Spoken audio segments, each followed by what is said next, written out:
السلام علیکم ورحمۃ اللہ وبرکاتہ۔ Lecture number 35۔ بسم اللہ الرحمن الرحیم۔ اللہم افتح علینا حکمتک وانشر علینا رحمتک یا ذا الجلال والاکرام۔ محترم احبہ اکرام، الحمدللہ ہم لوگوں نے مدنی قاعدہ جو ہے وہ مکمل کر لیا۔ اب مدنی قاعدہ کے آخر میں سوال و جواب کی صورت میں تجوید و قرات کے متعلق کچھ معلومات دی گئی ہیں، جن میں سے بیشتر ہم لوگ پڑھ چکے ہیں، اس پر تفصیلی بحث بھی ہم لوگ کر چکے ہیں، اور کچھ نئی چیزیں جو ہے وہ ہمیں یہاں پہ سننے کو ملے گی، جیسے وقف کے بارے میں معلومات ملے گی، اور اس کے ساتھ ساتھ وضو اور غسل اور نماز وغیرہ کے بھی بارے میں ہمیں معلومات اس میں ملیں گی۔ اور اس کے لیے جو ہے وہ ہم لوگوں نے مدد حاصل کی جناب مولانا ابو انوار محمد عمار رضا عطاری المدنی مدظل العالی، اور ان کا بہت مشکور ہوں کہ انہوں نے وقت نکالا اپنی مصروفیت میں سے اور ہمارے لیے ریکارڈنگ کی۔ اللہ تعالیٰ ان کو جزائے خیر عطا فرمائے۔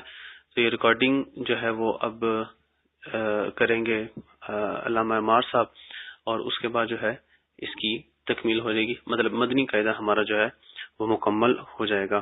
اللہ تعالیٰ ہمیں ان سوال و جواب کو سن کر یاد رکھنے کی توفیق عطا فرمائے، اور قرآن پاک صحیح تجوید و قرات کے اصولوں کے مطابق پڑھنے کی اور اس پر عمل کرنے کی توفیق عطا فرمائیے۔ ٹھیک ہے جی، اب سنتے ہیں سوال و جواب۔ سوال: حروف مفردات کتنے ہیں؟ جواب: حروف مفردات 29 ہیں، یعنی 29۔ سوال: حروف مستعلیہ کتنے ہیں اور کون کون سے ہیں؟ جواب: حروف مستعلیہ 7 ہیں، اور وہ یہ ہیں: خا، صاد، ضاد، طا، ظا، غین، قاف۔ سوال: حروف مستعلیہ کو کیسے پڑھتے ہیں اور ان کا مجموعہ کیا ہے؟ جواب: حروف مستعلیہ کو ہمیشہ ہر حالت میں پر یعنی موٹا پڑھتے ہیں، اور ان کا مجموعہ خصداغۃ قذ ہے۔ حرکات کسے کہتے ہیں؟ جواب: زبر زیر پیش کو حرکات کہتے ہیں۔ سوال: حرکات کو کس طرح پڑھتے ہیں؟ جواب: حرکات کو بغیر کھینچے، بغیر جھٹکا دیے معروف پڑھیں گے۔ سوال: تنوین کسے کہتے ہیں؟ جواب: 2 زبر، 2 زیر اور 2 پیش کو تنوین کہتے ہیں۔ تنوین نون ساکن ہوتا ہے جو کلمے کے آخر میں آتا ہے، اسی لیے تنوین کی آواز نون ساکن کی طرح ہوتی ہے۔ سوال: حروف مدہ کتنے ہیں اور وہ کون کون سے ہیں؟ جواب: حروف مدہ 3 ہیں، اور وہ یہ ہیں: الف، واو، یا۔ سوال: الف مدہ، واو مدہ اور یا مدہ کب ہوگا؟ جواب: الف سے پہلے زبر ہو تو الف مدہ، واو ساکن سے پہلے پیش ہو تو واو مدہ، یا ساکن سے پہلے زیر ہو تو یا مدہ ہوگا۔ حروف مدہ کو کیسے پڑھتے ہیں؟ جواب: حروف مدہ کو ایک الف یعنی 2 حرکات کے برابر کھینچ کر پڑھتے ہیں۔ سوال: کھڑی حرکات کس طرح پڑھتے ہیں؟ کھڑی حرکات کسے کہتے ہیں؟ جواب: کھڑے زبر، کھڑے زیر اور الٹے پیش کو کھڑی حرکات کہتے ہیں۔ سوال: کھڑی حرکات کو کس طرح پڑھتے ہیں؟ جواب: کھڑی حرکات کو حروف مدہ کی طرح ایک الف یعنی 2 حرکات کے برابر کھینچ کر پڑھتے ہیں۔ سوال: حروف لین کتنے ہیں اور کون کون سے ہیں؟ جواب: حروف لین 2 ہیں، واو اور یا۔ سوال: حروف لین کو کس طرح پڑھتے ہیں؟ جواب: حروف لین کو بغیر کھینچے، بغیر جھٹکا دیے نرمی سے معروف پڑھتے ہیں۔ سوال: واو لین اور یا لین کب ہوگا؟ جواب: واو ساکن سے پہلے زبر ہو تو واو لین، اور یا ساکن سے پہلے زبر ہو تو یا لین۔ سوال: قلقلہ کے کیا معنی ہے؟ جواب: قلقلہ کے معنی جنبش اور حرکت کے ہیں، یعنی ان حروف کے ادا ہوتے وقت مخرج میں جنبش سی ہوتی ہے، جس کی وجہ سے آواز لوٹتی ہوئی نکلتی ہے۔ سوال: حروف قلقلہ کتنے ہیں، کون کون سے ہیں اور ان کا مجموعہ کیا ہے؟ جواب: حروف قلقلہ 5 ہیں، اور وہ یہ ہیں: قاف، طا، با جیم دال. حروف قلقلہ کا مجموعہ کیا ہے؟ قطب جدن.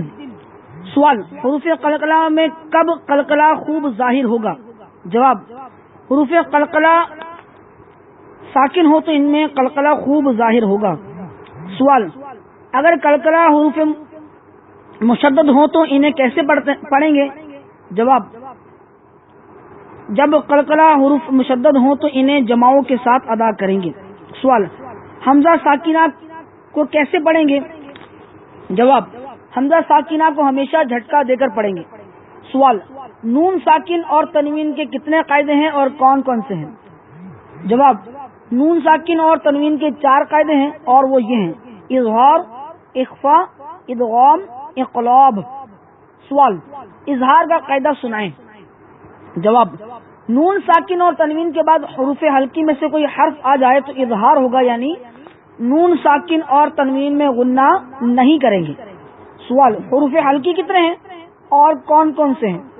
جواب: حروف حلقی 6 ہیں اور وہ یہ ہیں: حمزہ، ہا، عین، حا، غین، خا.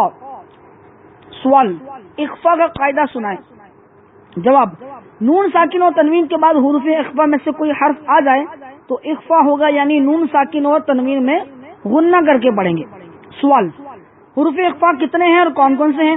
جواب: حروف اخفا 15 ہیں اور وہ یہ ہیں: تا، سا، جیم، دال، ذال، زا، سین، شین، صاد، ضاد، طا، ظا، فا، قاف، کاف. سوال: تشدید کسے کہتے ہیں اور تشدید والے حرف کو کیا کہتے ہیں؟ جواب: 3 دندان والی شکل کو تشدید کہتے ہیں. جس حرف پر تشدید ہو اسے مشدد کہتے ہیں. سوال: نون مشدد اور میم مشدد میں کیا ہوگا؟ جواب: نون مشدد اور میم مشدد میں ہمیشہ غنہ ہوگا. سوال: غنہ کسے کہتے ہیں اور اس کی مقدار کیا ہے؟ جواب: ناک میں آواز لے جا کر پڑھنے کو غنہ کہتے ہیں. غنہ کی مقدار 1 الف کے برابر ہے. سوال: مشدد حرف کو کس طرح پڑھیں گے؟ جواب: مشدد حرف کو 2 مرتبہ پڑھیں گے. ایک مرتبہ اپنے سے پہلے والے متحرک حرف سے ملا کر اور دوسری مرتبہ خود اپنی حرکت کے مطابق ذرا رک کر. سوال: ادغام کا قاعدہ سنائیں. جواب: نون ساکن یا تنوین کے بعد حروف یرملون میں سے کوئی حرف آ جائے تو ادغام ہوگا، را اور لام میں بغیر غنہ کے، باقی 4 میں غنہ کے ساتھ. حروف یرملون کتنے ہیں اور کون کون سے ہیں؟ حروف یرملون 6 ہیں اور وہ یہ ہیں: یا، را، میم، لام، واو، نون. سوال: اقلاب کا قاعدہ سنائیں. نون ساکن یا تنوین کے بعد حرف با آ جائے تو اقلاب ہوگا، یعنی نون ساکن اور تنوین کو میم سے بدل کر اخفا کریں گے، یعنی غنہ کر کے پڑھیں گے. سوال: میم ساکن کے کتنے قاعدے ہیں اور وہ کون کون سے ہیں؟ جواب: میم ساکن کے 3 قاعدے ہیں اور وہ یہ ہیں: ادغام شفوی، اخفاء شفوی، اظہار شفوی. سوال: ادغام شفوی کا قاعدہ سنائیں. جواب: میم ساکن کے بعد دوسری میم آ جائے تو میم ساکن میں ادغام شفوی ہوگا، یعنی غنہ کر کے پڑھیں گے. سوال: اخفاء شفوی کا قاعدہ سنائیں. میم ساکن کے بعد با آ جائے تو میم ساکن میں اخفاء شفوی ہوگا، یعنی غنہ کر کے پڑھیں گے. سوال: اظہار شفوی کا قاعدہ سنائیں. میم ساکن کے بعد با اور میم کے علاوہ کوئی بھی حرف آ جائے تو میم ساکن میں اظہار شفوی ہوگا، یعنی غنہ نہیں کریں گے. سوال: تفخیم اور ترقیق کے کیا معنی ہے؟ جواب: تفخیم کے معنی حرف کو پر پڑھنا اور ترقیق کے معنی حرف کو باریک پڑھنا ہے. سوال: اس میں جلالت اللہ عز و جل کے لام کو کب پر اور کب باریک پڑھیں گے؟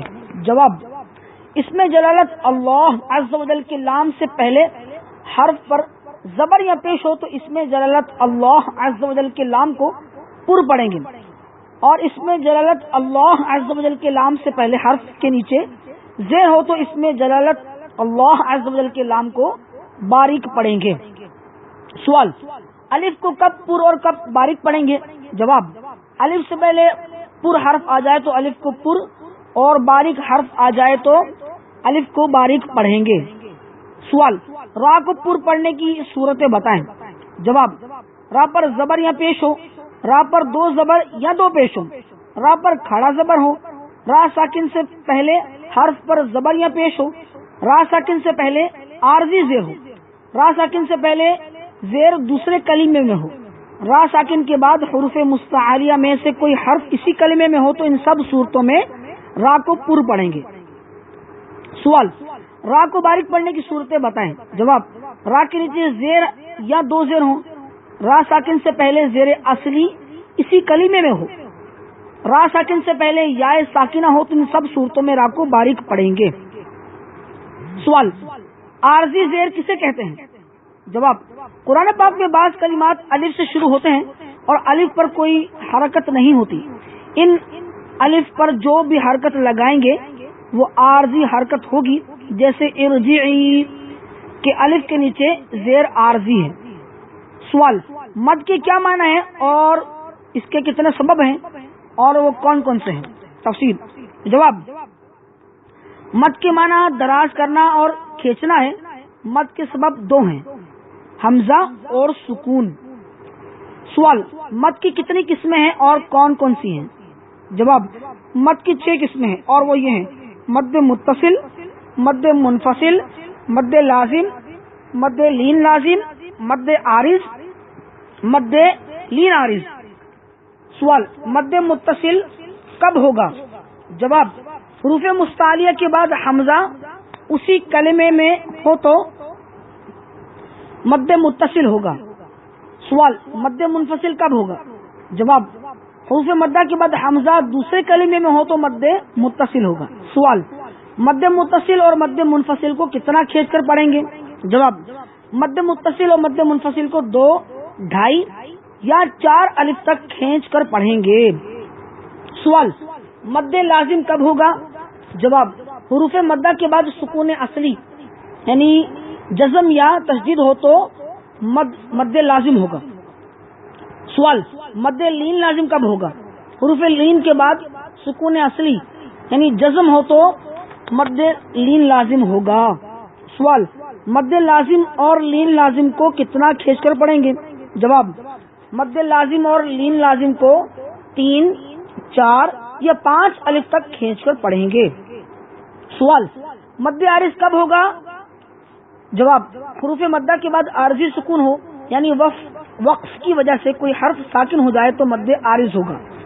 مد لین عارض کب ہوگا؟ حروف لین کے بعد عارضی سکون ہو یعنی وقف کی وجہ سے کوئی حرف ساکن ہو جائے تو مد لین عارض ہوگا. سوال مد عارض اور مد لین عارض کو کتنا کھینچ کر پڑھیں گے؟ جواب مد عارض اور مد لین عارض کو 3 الف تک کھینچ کر پڑھیں گے. زائد الف کسے کہتے ہیں اور کیا اس سے پڑھتے ہیں؟ جواب قرآن پاک میں بعض جگہ الف پر گول دائرہ کا نشان ہوتا ہے, ایسے الف کو زائد الف کہتے ہیں. اس الف کو نہیں پڑھتے. سوال دنیا, بنیان, صنوان, قنوان کے نون ساکن میں کون سا قاعدہ ہوگا؟ ان 4 کلمات میں نون ساکن کے بعد حروف یرملون ایک کلمے آنے کی وجہ سے ادغام نہیں بلکہ اظہار مطلق ہوگا, اس لیے ان کلمات میں غنہ نہیں کریں گے. سوال سکتہ کسے کہتے ہیں؟ جواب آواز روک کر سانس لیے بغیر پڑھنے کو سکتہ کہتے ہیں یعنی آواز رک جائے اور سانس جاری رہے. سوال تفصیل کے کیا معنی ہے؟ تفصیل کے معنی نرمی کرنا ہے یعنی دوسرے حمزہ کو نرمی کے ساتھ پڑھنا. سوال امالہ کسے کہتے ہیں؟ جواب زبر کو زیر اور الف کو یا کی طرف مائل کر کے پڑھنے کو امالہ کہتے ہیں. سوال امالہ کی راہ کو کس طرح پڑھیں گے؟ جواب امالہ کی راہ کو اردو کے لفظ قطرے کی راہ کی طرح یعنی ری نہیں بلکہ رے پڑھیں گے. سوال وقف کے کیا معنی ہے؟ جواب وقف کے معنی ٹھہرنے اور رکنے کے ہیں. سوال وقف کی حالت میں کلمے کے آخری حرف پر زبر زیر پیش 2 زیر یا پیش ہوں تو کیا کریں گے؟ وقف کی حالت میں کلمے کے آخری حرف پر زبر زیر پیش 2 زیر یا 2 پیش ہوں تو اس حرف کو ساکن کر دیں گے. سوال، وقف کی حالت میں کلمے کے آخر حرف پر 2 زبر کی تنوین ہو تو کیا کریں گے؟ وقف کی حالت میں کلمے کے آخری حرف پر 2 زبر کی تنوین ہو تو اسے الف سے بدل دیں گے. سوال، وقف کی حالت میں گول تا ہو تو کیا کریں گے؟ جواب، گول تا پر خواہ کوئی بھی حرکت ہو اسے وقف میں ہا ساکن سے بدل دیں گے. سوال، نون قطنی کسے کہتے ہیں؟ جواب، تنوین کے بعد حمزہ وصلی آ جائے تو وصل میں حمزہ وصلی کو گراتے ہوئے تنوین کے نون ساکن کو زیر دے کر ایک چھوٹا سا نون لکھ دیا جاتا ہے، اسے نون قطنی کہتے ہیں. سوال، گول دائرہ وقف کی کون سی علامت ہے، اس پر کیا کرنا چاہیے؟ جواب، یہ وقف تام اور آیت مکمل ہونے کی علامت ہے، اس پر ٹھہرنا چاہیے. سوال، وقف کی کون سی علامت ہے اور اس پر کیا کرنا چاہیے؟ میم وقف کی کون سی علامت ہے اور اس پر کیا کرنا چاہیے؟ جواب، یہ وقف لازم کی علامت ہے، یہاں ضرور ٹھہرنا چاہیے. سوال، تو وقف کی کون سی علامت ہے اور اس پر کیا کرنا چاہیے؟ جواب، یہ وقف مطلق کی علامت ہے، یہاں ٹھہرنا بہتر ہے. سوال، جیم وقف کی کون سی علامت ہے اور اس پر کیا کرنا چاہیے؟ جواب، یہ وقف جائز کی علامت ہے، یہاں ٹھہرنا بہتر اور نہ ٹھہرنا بھی جائز ہے. سوال، زا وقف کی کون سی علامت ہے، اس پر کیا کرنا چاہیے؟ جواب، یہ وقف مجوز کی علامت ہے، یہاں ٹھہرنا جائز مگر نہ ٹھہرنا بہتر ہے. سوال، سواد وقف کی کون سی علامت ہے، اس پر کیا کرنا چاہیے؟ جواب، یہ وقف مرخص کی علامت ہے، یہاں ملا کر پڑھنا چاہیے. سوال، لام الف پر وقف کی وضاحت فرمائیں. اگر آیت کے اوپر لام الف لکھا ہو تو ٹھہرنے اور نہ ٹھہرنے میں اختلاف ہے، آیت کے علاوہ لام الف لکھا ہو تو نہ ٹھہرے. سوال، اعادہ کسے کہتے ہیں؟ جواب، وقف کرنے کے بعد پیچھے سے ملا کر پڑھنے کو اعادہ کہتے ہیں. سوال، سنتوں کا پابند اور نیک بننے کے لیے کون سا وظیفہ پڑھنا چاہیے؟ جواب، سنتوں کا پابند اور نیک بننے کے لیے چلتے پھرتے یا خبیرو پڑھنا چاہیے. سوال، علم کے 5 درجات کون کون سے ہیں؟ جواب، علم کے 5 درجات یہ ہیں: خاموشی، توجہ سے سننا، جو سنا اسے یاد رکھنا، جو سیکھا اس پر عمل کرنا، جو علم حاصل ہوا اسے دوسروں تک پہنچانا. سوال، حافظہ کی مضبوطی کا وظیفہ بتائیے. یا علیمو 21 بار اول آخر ایک بار درود شریف پڑھ کر پانی پر دم کر کے 40 روز تک نہار منہ پینے یا پلانے سے انشاءاللہ عز و جل پینے والے کا حافظہ مضبوط ہوگا. سوال، سبق یاد کرنے سے پہلے کون سی دعا پڑھنی چاہیے؟ جواب، سبق یاد کرنے سے پہلے اول آخر درود شریف پڑھ کر یہ دعا اللہم افتح علینا حکمتک وانشر علینا رحمتک یا ذا الجلال والاکرام پڑھنی چاہیے. سوال، وضو کے کتنے فرائض ہیں اور کون کون سے ہیں؟ جواب، وضو کے 4 فرائض ہیں اور وہ یہ ہیں: پورا چہرہ دھونا، کونیوں سمیت ہاتھ دھونا، چوتھائی سر کا مسح کرنا اور ٹخنوں سمیت دونوں پاؤں دھونا. سوال، غسل کے کتنے فرض ہیں اور کون کون سے؟ جواب، غسل کے 3 فرض ہیں اور وہ یہ ہیں: کلی کرنا، ناک میں پانی چڑھانا، تمام ظاہری بدن پر پانی بہانا. سوال، تیمم کے کتنے فرض ہیں اور کون کون سے ہیں؟ جواب، تیمم کے 3 فرائض ہیں اور وہ یہ ہیں: نیت، سارے منہ پر ہاتھ پھیرنا، کونیوں سمیت دونوں ہاتھوں کا مسح کرنا. سوال، نماز کی کتنی شرائط ہیں اور کون کون سی؟ جواب، نماز کی 6 شرائط ہیں اور وہ یہ ہیں: طہارت، ستر عورت، استقبال قبلہ، وقت، نیت، تکبیر تحریمہ. سوال، نماز کے کتنے فرائض ہیں اور کون کون سے؟ نماز کے 7 فرائض ہیں اور وہ یہ ہیں: تکبیر تحریمہ، قیام، قراءت، رکوع، سجود، قعدہ اخیرہ، خروج بسنئہ یعنی سلام پھیرنا. صلو علی الحبیب صلی اللہ تعالی علی محمد صلی اللہ علیہ وسلم.